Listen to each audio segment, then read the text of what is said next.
The positive and negative of inclusion classroom. The co-worker bridges. Albany State University. The hottest topic with the most debated subject among special education today is inclusion.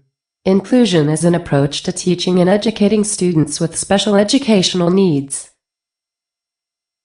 What is inclusion?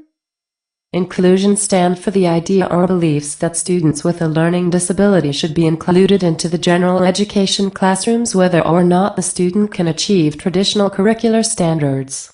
Inclusion is an approach to teaching and educating students with special educational needs. Inclusion is pursued in schools for students with disability who need modification and accommodations to help them learn effectively. Watch the following YouTube video. Positive Inclusion Classroom. There are several benefits for both students with and without disabilities. Benefits for inclusion students with disabilities. They can develop long-lasting friendships among peers in the general education settings. Students can increase social relationships among their peers. Student with a disability can have a peer role model to develop academics, social and behavioral skills.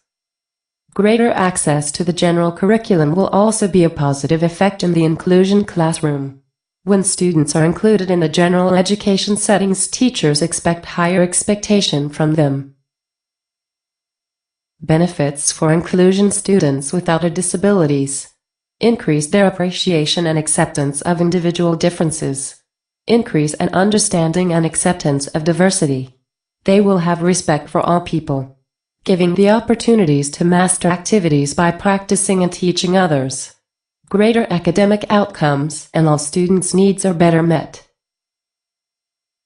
The law makes it clear that schools have the responsibility of educating our students with disabilities in the general education classroom if they met the testing requirement.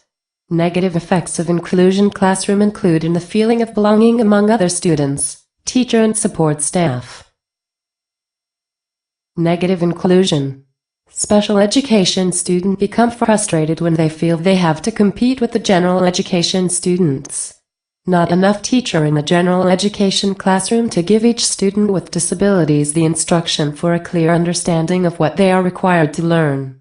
Time spent on reviewing concept are limited for students who require repeat and slower paced instruction. Older teachers are set in their ways and is used to working along. They are not open to working with a special education teacher. Tension between both teachers are felt by the students and the classroom will become a place that is uncomfortable to the student. Lack of communication between teachers, which takes away from effective teaching. There are several strategies in promoting inclusion for students with disabilities. It has been confirmed that there are some effectively strategies for the classroom that can help students with disability learn. One is called differential instruction, DI. How effective is differential instruction? With a strong attention on instructional strategies and how they are applied to a particular student area of need and widespread of information concerning the best useful strategies offered. It instructs teachers and other education staff how to apply strategies in the classroom. Areas mostly concerns teachers. Behavior management. Stimulating student to learn. Holding student attention. Increasing test scores. Conclusion. In conclusion, I feel that inclusion have a greater positive effect in our general education classrooms today. I also feel that the special education teacher and the general education should collaborate with one another when implementing the student EP to provide accommodating to each student based on their level of understanding in order to succeed in the general education classroom.